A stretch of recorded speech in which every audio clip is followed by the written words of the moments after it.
தினமலர் நேயர்களுக்கு வணக்கம். இனி எந்த படத்தோட ரிவ்யூ பார்க்க போகிறோன்னா முஃபாசா த லயன் கிங். சின்ன வயசுலேருந்து நான் கார்ட்டூனில் பார்த்துருக்கேன். அதுக்கப்புறமா அந்த கதையை தேட்டரில் படமாக பார்த்துருக்கேன். அந்த படத்துக்கு பார்ட் 2 வரப்போகுதுன்னும் போது ஒரு பெரிய எக்ஸ்பெக்டேஷன். முக்கியமாக நம்ம சின்ன வயசு ஞாபகங்கள் எல்லாமே அந்த கார்ட்டூனோ அந்த படமோ பார்க்கும்போது நமக்கு நிறைய ஞாபகப்படுத்தும். அப்படிப்பட்ட ஒரு மெமரபுளான ஒரு படமாக தான் இந்த முஃபாசா எனக்கும் அமைஞ்சிருந்தது. பட் என்ன இந்த படத்தில் மிஸ் ஆகிருந்தது அப்படின்றது பார்த்தீங்கன்னா, எனக்கு என்னவோ இந்த படத்துடைய டைட்டில் முஃபாசாவாக இருந்தால் கூட கேரக்டரைசேஷனாகவும் சரி, நிறைய அந்த கேரக்டர் ஆர்க்காகவும் சரி, ரொம்ப டீட்டெயில்டாக பேசப்பட்டது ஸ்காரோடைய கதையை பற்றி. ஸ்கார் எதனால் கெட்டவனாக மாறினான், அவனுடைய வாழ்க்கையில் என்னென்ன மாதிரியான விஷயங்கள்லாம் அவனை கெட்டவனாக மாற்றுது, அவன் எதை இழந்ததுனால ரொம்ப டிப்ரெஸ்டாகவும் ரொம்ப தனியாகவும் ஃபீல் பண்ணான் அப்படின்றத ரொம்ப டீட்டெயில்டாக பேசப்பட்ட ஒரு கதை அப்படின்ற ஒரு ஃபீல் இருந்துச்சு. அது இந்த கதைக்கு ரொம்ப முக்கியம். பட் என்ன இருந்தாலும் டைட்டில் முஃபாசாவோடய நம்மளால் கனெக்ட் பண்ண முடியுது. பட் முஃபாசா என்ன காரணத்துக்காக மற்ற சிங்கங்களோட யூனிக்காக இருக்குது அப்படின்றத ஒரு 2 பாயிண்டில் சொல்லிட்டு போயிடுறாங்க. அதை விட கொஞ்சம் வேல்யூ அதிகமாக இருந்திருந்தால் இன்னும் இந்த முஃபாசாவை நம்ம பயங்கரமாக கொண்டாடுவோம் அப்படின்ற ஃபீல் எனக்கு இருந்தது. ஏன்னா இந்த முஃபாசாவை பொறுத்த வரைக்கும் நீங்கள் அதர் லாங்குவேஜஸில் எல்லா இடத்துலையும் பார்த்தீங்கன்னா டாப் ஸ்டார்ஸை வச்சு டப் பண்ண வச்சுருக்காங்க. அதன் காரணமாக அந்த டாப் ஸ்டார்ஸோடைய வாய்ஸோடு நம்ம கனெக்ட் ஆகி அந்த படம் பார்க்குறதுனால அந்த கேரக்டருக்கு இன்னும் ஒரு பயங்கர பவர்ஃபுல்னஸ் கொடுத்த ஒரு ஃபீல் இருக்குது. அதனால் இன்னும் ஆடியன்ஸ் பயங்கரமாக கனெக்ட் ஆகி அந்த படத்தை பார்க்குறாங்க. சப்போஸ் நம்ம ஊரில் இருக்க மாதிரி ஒரு அப்கமிங் ஆர்டிஸ்ட் இந்த முஃபாசாவை டப் பண்ணும் போது நமக்கு இன்னும் அந்த கதையில் டீட்டெயிலாக ஒர்க் பண்ணணும் அப்படின்ற ஒரு கொஸ்டின் வருது. அதுக்கான ரீசன் என்னென்னு பார்த்தீங்கன்னா, படத்தோடைய கதை எப்படி ஆரம்பிக்குது, முஃபாசா குழந்தையாக இருக்கார், அவங்க அப்பா அம்மாவை இழந்து போயிடுறாரு. அவங்க மறுபடியும் எப்படி அவங்க அப்பா அம்மாவை தேடி கண்டுபிடிக்க போகிறாரா இல்லையான்றது ஒரு கதைக்கான ஒரு ட்ராக்காக போகுது. இன்னொரு பக்கம் முஃபாசா ஒரு இடத்துல வேறு ஒரு அப்பா அம்மா மூலியமாக வளர்க்கப்படுறாரு. அந்த இடத்துல ஒரு நாள் வேட்டைக்கு போகும்போது அங்கே ஒரு வெள்ளை சிங்கங்கள் வருது. அதை அட்டாக் பண்ணும்போது அதில் ஒரு சிங்கம் இறந்து போயிடுது. இந்த இறந்து போன சிங்கத்தோட அப்பா சிங்கம் முஃபாசாவை எப்படியாவது பழி வாங்கணும் அப்படின்றது நினைக்கிறாரு. இந்த 2 கதையும் ஒரு பாயிண்டில் இணையுது. அதுக்கப்புறம் முஃபாசாவுடைய வாழ்க்கை எப்படி மாறுச்சு அப்படின்றது தான் இந்த படத்துடைய கதையாக இருக்குது. இதில் என்ன மிஸ்ஸிங் அப்படின்றது பார்த்திங்கன்னா, முஃபாசாவுடைய கேரக்டரைசேஷன். முஃபாசா அது பெண் சிங்கல் கூட இருக்கிறதுனால மட்டும் அந்த உணர்வும் சக்தி அதிகமாக இருக்குது அப்படின்றத அதை காட்டுறாங்களே தவிர, அதை தாண்டி ஒரு ஃபேக்டர், இதனால தான் முஃபாசா யூனிக், இதனால தான் முஃபாசா இவ்வளோ ஸ்ட்ராங் அப்படின்ற அந்த ஒரு எக்ஸ் ஃபேக்டர் இருக்குல்ல, அதை பற்றி இந்த படத்தில் பெருசாக பேசலையோன்ற பெரிய மைனஸ் பாயிண்ட் எனக்கு ஃபீல் ஆச்சு. அண்டு முஃபாசாவோட நம்ம கண்டிப்பாக கனெக்ட் ஆகிறோம். படம் பார்த்து முடிச்சுட்டு வெளியில் வந்ததுக்கப்புறமா அந்த கர்ஜனை நம்மளுக்குள்ளே கேட்டுக்கிட்டே இருக்குது. அந்த அளவுக்கு ஒரு மேஜிக்கலான ரொம்ப இன்ஸ்பைரிங்கான ஒரு கேரக்டராக முஃபாசா இருக்கார். அப்படி ஒரு கேரக்டரைசேஷனை வச்சுக்கிட்டு இவங்க வெறும் அடுத்தடுத்த சீன்ஸாக கடத்தி கொண்டு போகிறாங்களே தவிர எதுவும் இன்ட்ரெஸ்டிங்காக பண்ணல அப்படின்ற ஒரு ஃபீல் இருந்துச்சு. ஏன்னா நீங்கள் ஸ்டோரி வேர்ல்டை நீங்கள் பார்த்தீங்கன்னா அந்த ட்ராக்காக அடுத்தடுத்த சீனில் அவங்க என்ன இன்ட்ரெஸ்டிங்காக பண்ணணும்னு யோசிச்சுருக்காங்களே தவிர கதையாக அவங்க எந்த விதமான வேகத்தையும் கூட்டலையே அப்படின்னு ஒரு ஃபீல் இருந்துச்சு. ஒரு கட்டத்துக்கு மேலே முஃபாசாவுடைய ஒய்ஃப் அண்ட் அவருடைய தம்பி ஸ்கார் 3 பேரும் அந்த அப்படி ஒரு கிரகம் இருக்குனாலே தெரியாது, அப்படி ஒரு ஊர் இருக்குனாலே தெரியாது, அப்படி ஒரு ஊரை தேடி ஒரு 4 பேர் ஒரு பயணமாக போகிறாங்கன்னும் போது பார்க்குற ஆடியன்ஸுக்கு நமக்கு கொஞ்சம் அக்செப்டபுளாக இல்லை அப்படின்னு ஒரு ஃபீல் இருந்து. ஏன்னா எப்படி போனாலும் ஏதோ ஒரு ஊர் இருக்க போகுது, அதுதான் அப்படின்ற அந்த பேரை நம்ம வச்சுக்கலாம், அந்த எக்ஸ்ன்ற பேரை நம்ம வச்சுக்கலாம். அப்படி இருக்கும்பொழுது அந்த ட்ராவல் உண்மையாக இல்லையே, அது கரெக்டான ஜஸ்டிஃபிகேஷனுக்குள்ளே இல்லையே அப்படின்ற ஒரு கேள்வி நமக்குள்ளே வருது. இன்னொரு பக்கம் என்ன சொல்கிறாங்கன்னா, எதை பற்றியும் யோசிக்காத வாழ்க்கையில் உன்னுடைய பெரியவங்க ஒரு சில விஷயங்கள் சொல்லி வளர்த்துருப்பாங்க, அது முழுக்க உண்மையாக மட்டுமே இருக்கும், அதை நம்பி நீ உன்னுடைய பயணத்தை ஆரம்பி, கண்டிப்பாக உன்னுடைய பயணம் கரெக்டான இடத்துல முடிவடையும் அப்படின்ற அந்த ஹோப் அப்படின்ற மேட்டரை தூக்கிட்டு நீங்கள் ஓடுற விஷயம்.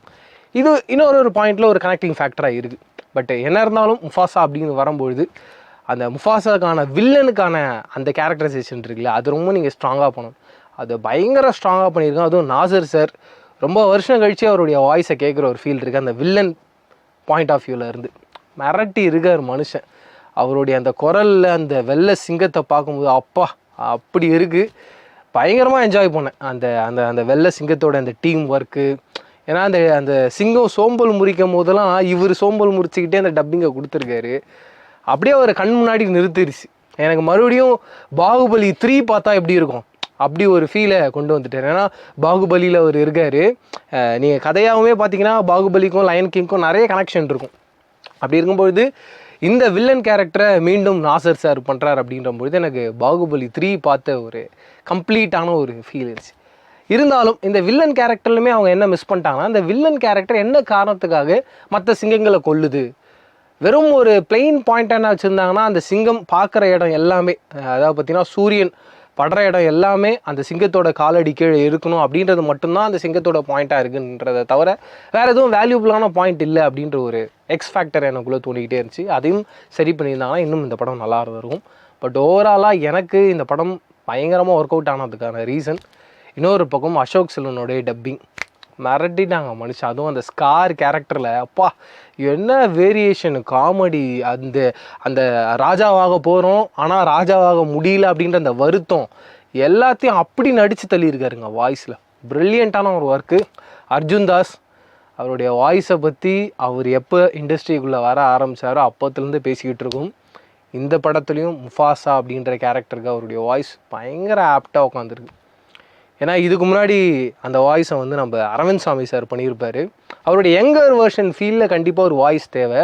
அந்த வாய்ஸாக கரெக்டாக அர்ஜுன் தாஸை சூஸ் பண்ணது அப்படின்றது ஒரு ப்ரில்லியண்ட்டான ஒரு ஐடியா. அந்த டீம் மெம்பர்ஸுக்கு ஒரு பெரிய ஹேட்ஸ் ஆஃப் சொல்லி ஆகணும். எல்லாருமே அந்த ஓவரால் வேர்ல்டை உண்மையாக நம்ம கண் முன்னாடி எடுத்துகிட்டு நிறுத்தியிருந்தாங்க. அதுக்கு ஒரு பெரிய சல்யூட். அந்த கிராஃபிக்ஸாக சொல்லவே வேணாம், எக்ஸ்ட்ராடினரியான ஒரு அவுட்புட் கொடுத்துருக்காங்க. பட் ஒரு சில இடங்களில் மட்டும் எனக்கு அந்த குட்டி சிங்கங்கள் வர இடங்களில் கொஞ்சம் கிராஃபிக்ஸாக டவுனாக இருந்த ஃபீல் இருந்துச்சு. எனக்கு இன்னும் கொஞ்சம் புஷ் பண்ணி நான் அந்த லயன் கிங்கோட ஃபர்ஸ்ட் பார்ட்டில் இன்னும் கம்ப்ளீட்டான ஒரு கிராஃபிக்ஸை கொடுத்துருந்தாங்களோ அப்படின்ற ஃபீல் இருந்துச்சு. இன்னும் பெட்டராக பண்ணியிருக்கலாம் அப்படின்றதும் தோணுச்சு. மியூசிக்காகவும் ரொம்ப ப்ரில்லியண்ட்டான ஒரு ஒர்க். ஓவராலாகவே ஒரு கம்ப்ளீட்டாக வேற ஒருத்தருடைய உலகத்தை கூட நின்று ரசிச்சுட்டு வந்துட்டா, இல்லை வாழ்ந்துட்டு வந்துட்டா, அவங்களோட ட்ராவல் பண்ணிட்டு வந்துட்டா என்ன ஃபீல் இருக்குமோ அந்த ஃபீலை இந்த படத்தில் கம்ப்ளீட்டாக கொடுத்துட்றாங்க. அதில் சந்தேகமே இல்லை. நீங்கள் லயன் கிங் பார்த்துட்டீங்க, இல்லை பார்க்க போகிறீங்க, இல்லை என்ன மாதிரி நீங்களும் ஒரு 90s கிட்ஸாக இருக்கீங்க, நீங்கள் அந்த கார்ட்டூன் வேர்ஷன் லயன் கிங்லாவும் நான் பார்த்துருக்கேன் அப்படின்னு நீங்கள் நினைக்கிறீங்களா? உங்களுக்கு ஏதாவது சொல்லணும்னு ஆசை இருந்துச்சுன்னா கமெண்ட் செக்ஷனில் ஷேர் பண்ணிக்கோங்க. இதேமாதிரி சூப்பரான அடுத்த ரிவ்யூவில் சந்திக்கிறேன். இது வரைக்கும் டடா பாபா, பிரவீன் கேஎஸ், பாய். ஓகேண்ணா. அடுத்துண்ணா யூஐ கன்னடத்தில் இருந்து தமிழில் டப் செய்யப்பட்டு உபேந்திராவுடைய நடிப்பு டைரக்ஷனில் ரெடியாக இருக்க ஒரு திரைப்படம். ஒரு சில வாட்டி ஒரு சில படங்கள்லாம் பார்த்துட்டு நமக்கு தெரிஞ்சவங்கலாம் சொல்லுவாங்க, ஐயோ பயங்கரமான ஆள் பாவன் அப்படின்னு. அந்த பயங்கரமான ஆளுக்கெல்லாம் பயங்கரமாக ஒருத்தன் இருந்தானா அவன் தாண்டா இவன் அப்படின்ற ரேஞ்சில் யூஐன்னு ஒரு படத்தை கொடுத்து எல்லாருமே படமாக பார்க்கும்போது பிரமிக்க வைப்பாங்க. பயப்பட வச்சு அலற வச்சு பதட்டப்படுத்த வைக்கிறதுலாம் வந்து சாதாரண விஷயம் கிடையாது. அப்படி ஒரு விஷயத்த உபேந்திரா ஒன்று பண்ணிட்டு போயிடுறாரு. நம்மளாம் கடைசியில் ஐயோ அவனா வேண்டாம்ப்பா அவன் பக்கமே போகாதீங்க, போஸ்டர் இருந்தாலே லெஃப்ட் சைடு ஏறி ஓடிடுங்க அப்படின்ற ரேஞ்சில் ஒரு வேறு லெவல் திங்கிங்கில் ஒன்று பண்ணியிருக்காரு. எனக்கு என்ன பிடிச்சிருந்ததுன்னா, இந்த ரிவ்யூவர்ஸ்லாம் தொடர்ந்து எல்லா படங்களும் பார்த்து நல்லா இல்லைன்னா சொல்கிறாங்கல்ல, அவங்கள பழி வாங்குறதுக்கு ஒரு படம் பண்ணுறேன்டா, அவங்கள மிரட்டுறதுக்கு ஒரு படம் பண்ணுறேன்டா அப்படின்னு யோசித்து செதுக்குன ஒரு படமாக எனக்கு இது தோணுச்சு. அண்டு இந்த படத்துடைய டைலாக்ஸ், அந்த டைலாக்லாம் காதில் கேட்டுக்கிட்டே இருக்கணும் அப்படின்ற ரேஞ்சில் ஒன்று பண்ணியிருக்காரு. அது என்னென்னா, பெண்களும் பழங்களும் ஒன்று, பழங்கள் கடிச்சிட்டா வியாபாரம் ஆகாது, பொண்ணுங்க ட்ரெஸ்ஸை கம்மியாக போட்டுட்டாங்க இல்லை காமிச்சிட்டாங்கன்னா வியாபாரம் ஆக மாட்டாங்க அப்படின்ற அந்த தத்துவ டைலாக்குக்கெலாம் அடி தூள் சல்யூட் விசில்ஸ் தான் படம் ஃபுல்லாக. ஒரு சாங் வேறு, உந்து பெருசா எந்த பெருசா அப்படின்னா, ஐயா இதை எந்த போதி மரத்தை கீழே உட்காந்து எழுதுறீங்கன்னு எனக்கு புரியலையா, எப்படி இது இந்த தாட் ப்ராசஸ்க்குள்ளெல்லாம் ரொம்ப வைடாக பயங்கரமாக ஒன்று யோசிச்சுட்டாரோ அப்படின்ட்டு தோணுச்சு.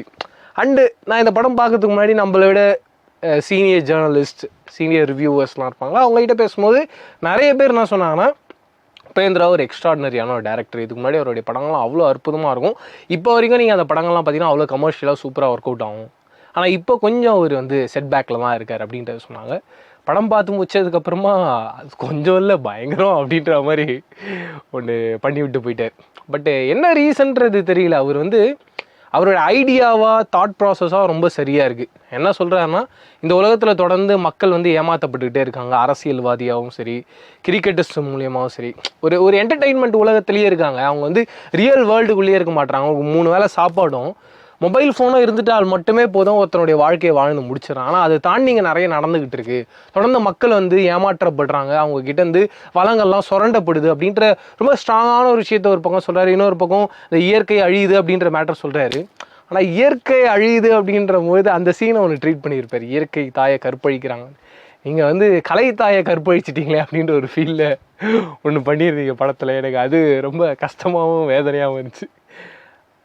தெரில அவர் என்ன யோசிச்சாருன்றது தெரில. ரொம்ப அவுட் ஆஃப் த பாக்ஸில் ஒன்று பண்ணணும்னு சொல்லிட்டு மிரட்டி விட்டார். ஒரு கட்டத்துக்கு மேலே ஒரு பில்லி சூனிய செட்டப்பில் ஒரு இடத்துல உட்காந்தா நமக்கு என்ன ஃபீல் இருக்கும், இது வரைக்கும் நம்ம லைஃப்பில் நடந்ததில்லை. ஆனால் அதையுமே நம்ம லைஃப்பில் ஒரு பவர்ஃபுல் மூமெண்ட்டாக கொடுக்கணும்னு ஆசைப்பட்டு கொடுத்ததுலாம் ஹேட்ஸ் ஆஃப். அதுவும் ஒரு பாயிண்டில் வந்து ஃபோக்கஸ்ன்னு சொல்லுவார். எதுக்கு ஃபோக்கஸு, எங்கே ஃபோக்கஸு, யாருக்கு ஃபோக்கஸு, அந்த படம் பார்த்து முடிச்சுட்டு எதுக்கு அவங்களாம் வந்தான் அப்படின்றது தெரியாது. அதில் கடைசியில் இந்த ரிவ்யூ வேறு சொல்கிறாரு, கண்டிப்பாக இந்த படத்தை இன்னொரு வாட்டி பார்க்கணும்னு சொல்லிட்டு. நீ எல்லாம் மனுஷனே கிடையாது தெரியுமா, 2வது வாட்டி பார்க்குற அளவுக்கு நீ யார்ரா நீ அப்படின்ற ரேஞ்சில் நம்மளை யோசிக்க வச்சு மிரள வச்சு விட்டுறாரு. ஓவராலாக என்னுடைய லைஃப்பில் இத்தனை படங்கள் பார்த்துருக்கேன், எந்த படத்துக்குமே இப்படி மிரண்டு போய் அதை இந்த படத்தை பற்றி நம்ம கண்டிப்பாக ஒரு 10 பேர்கிட்ட பேசணும் அப்படின்ற மாதிரி நினச்சதில்லை. ஆனால் இந்த படத்தை பார்த்ததுக்கப்புறமா 10 இன்ட்டு இன்ஃபினிட்டி அப்படின்ற ரேஞ்சில் எல்லாருக்கிட்டையும் இந்த படத்தை பற்றி சொல்லணும். யார் மேலாம் நமக்கு கொஞ்சம் கோபம் வருத்தமும் இருக்குன்னா அவங்களாம் உட்கார வச்சு இந்த படத்தை போட்டு காட்டணும் அப்படின்னு நினைக்க வச்சுருக்க அந்த டீமுக்கு ஹேட்ஸ் ஆஃப்.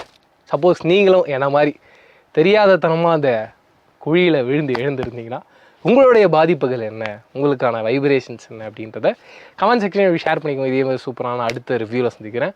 அது ரிலேட்டடாக வச்சுக்கோங்க. நான் பிரவீன் கேஸ். பாய்.